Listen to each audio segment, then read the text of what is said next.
My name is Carell of the Ventari. I am a senior systems analyst aboard the cargo vessel Quiet Mercy. The title sounds impressive.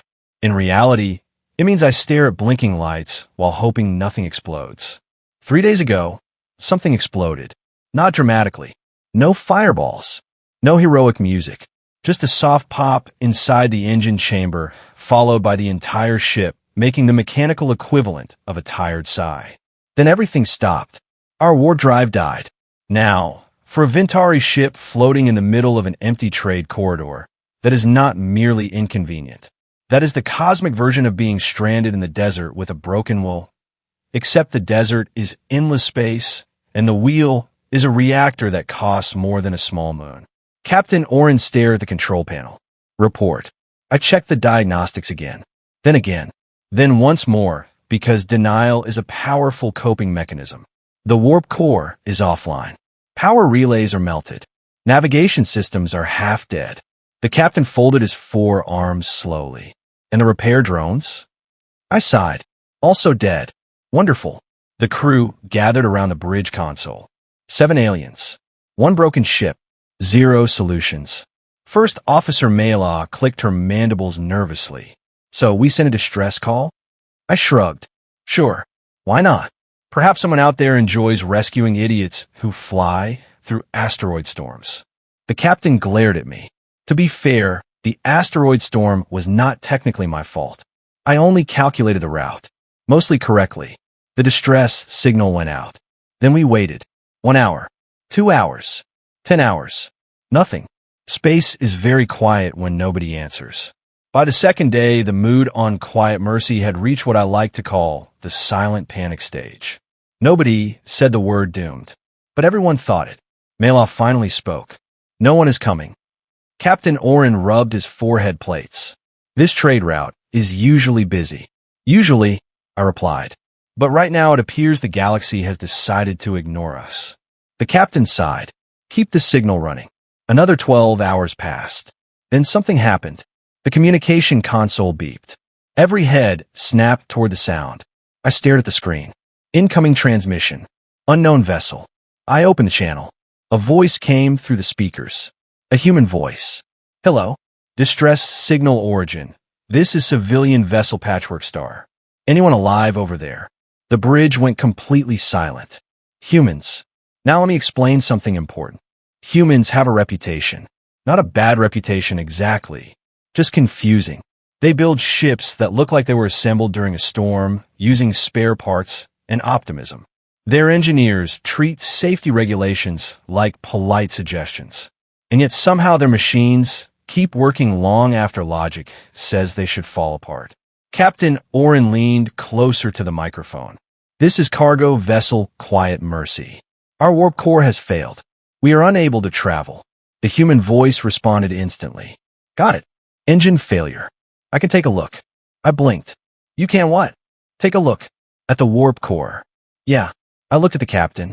The captain looked at me. Mela whispered. Is that normal? I muted the microphone.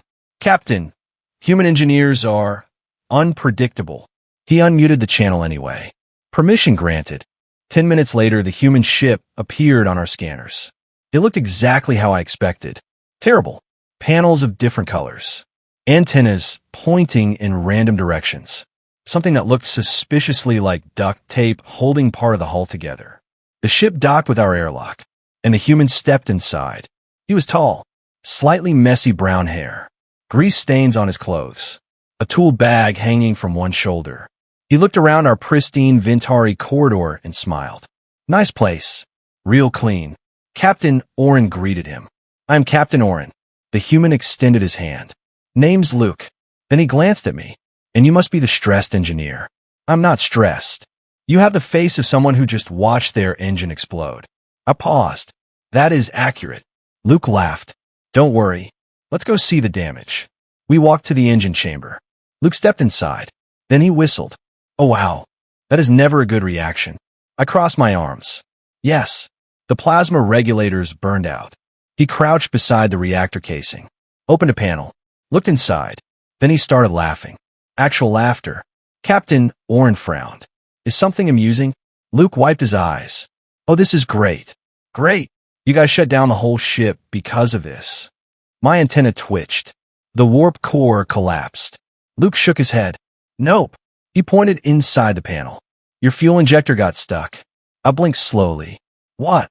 Luke grabbed a wrench from his bag. Yeah, happens sometimes.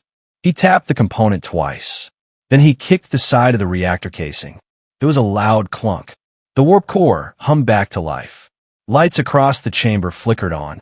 I stared at the control panel. Power levels rising. Navigation systems rebooting. Warp drive stable. Silence filled the room. Captain Orin whispered. That cannot be correct. Luke shrugged. Engineering rule number 1. What rule? If it stops working, hit it. I looked at the reactor, then at the human, then back at the reactor. I had spent 2 days analyzing that system, running diagnostics, studying thermal charts, calculating structural failure probability. The human kicked it, and it worked. Mela leaned toward me. Godel. Yes. I think the human just repaired our warp core with violence. He sighed slowly. Yes. Luke slung his tool bag over his shoulder. All right. Engines look good now. Captain Orin spoke carefully. You repaired our ship in less than 1 minute. Luke nodded. Yep. Then he added casually. You guys mind if I check the rest of your systems? I felt a sudden wave of concern. Why? Luke grinned. Because if that injector jammed, he pointed toward the hallway. I guarantee something else is about to break. And for reasons I still cannot explain, that sentence made every instinct in my body scream. Something very strange had just arrived on our ship, and I had a terrible feeling the real problem was only beginning. I have worked with engines for 16 cycles. I have seen plasma leaks, reactor instability, one unfortunate incident involving a cargo drone and a container of explosive algae. But nothing prepared me for a human engineer walking through our ship with the confidence of someone who fully expected disaster. Luke stepped into the main corridor and looked around like a tourist inspecting a historical monument. Nice wiring. That sentence alone caused me concern. Humans do not compliment wiring unless they are about to insult it. Captain Orin cleared his throat. Our systems are maintained according to Vintari engineering standards. Luke nodded politely. Yeah, I can tell. That tone carried the energy of someone who had just discovered a sandwich made entirely of questionable decisions. He opened a wall panel. I immediately protested. You cannot simply open that. Luke leaned inside and stared at the cables. Oh wow. Again, not a good reaction. What? I demanded. He held up 2 wires. Why are these connected backwards? I froze. They're not backwards. Luke raised an eyebrow. Buddy, they absolutely are. Mela leaned closer to inspect the panel. Her antenna curled slowly. Gael. Yes. I believe the human might be correct. I checked the schematics on my tablet. Then I checked them again. Then I felt my internal organs experience embarrassment. The wires were backwards. Luke shook his head gently. Relax. Happens all the time. He flipped the wires into the correct position. Several lights across the hallway suddenly turned green. Captain Orin stared at the ceiling lights. They had been yellow for 3 years. Luke shrugged. Well, now they're not. We continued down the corridor. Luke opened another panel, then another, then another. Every time he found something. Loose connectors, half-burned circuits, a coolant valve that had apparently been leaking slowly for months. At one point, he simply stared at a pipe and laughed for a full 10 seconds. I finally snapped. What is so funny? Luke wiped his eyes. This pipe. What about it? It goes nowhere. I stared at the pipe. It did indeed go nowhere. I checked the original ship blueprint. That pipe had been installed by the manufacturer. Luke tapped it. Decoration, maybe? Captain Orin sighed. I paid 6 million credits for this vessel. Luke gave him a sympathetic look. Yeah, spaceship companies are like that. By the time we reached the life support room, I was experiencing a level of professional humiliation previously unknown to the Vintari species. Luke crouched beside the oxygen recycler. He studied the control display. Then he said something that froze the entire room. Oh, Captain Orin stiffened. What now? Luke pointed at the screen. This filter is about to fail. Mela looked horrified. Fail? Yep. I checked the system timer. The filter had 12 minutes remaining before complete shutdown. Life support would collapse shortly after. The captain's voice dropped to a whisper. Can you repair it? Luke tilted his head. Maybe. He opened the recycler unit, looked inside, then pulled something out of his tool bag. It was tape. I stared at it. That is adhesive tape. Luke nodded. Good observation. You cannot repair a life support system with tape. He ignored me and wrapped the tape around a cracked seal inside the filter chamber. Then he closed the unit and restarted the system.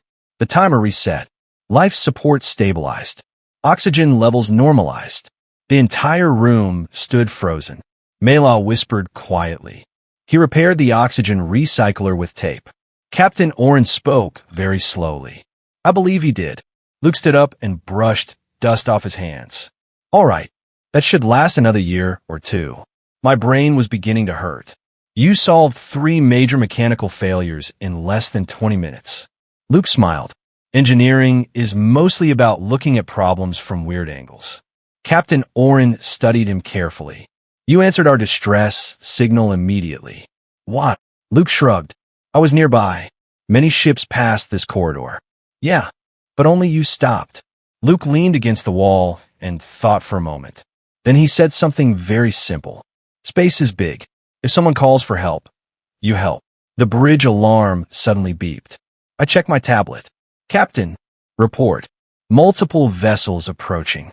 The scanner displayed 6 pirate ships exiting warp. Captain Oren's face, plates, turned pale. Raiders. Of course. Because apparently our day was not dramatic enough. Mela looked at Luke. We have no weapons. Luke scratched his head. Huh. The pirate ships moved closer. Their leader transmitted a message. Surrender your cargo vessel. Captain Oren whispered to me. We cannot outrun them. I turned to Luke. Your ship, can it fight? Luke laughed.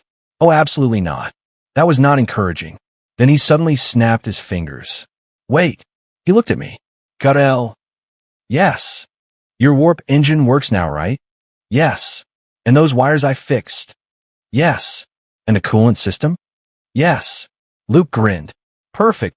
He ran toward the engine room. I followed him. What are you doing? Luke opened the warp control panel and started adjusting settings. Human engineering trick. What trick?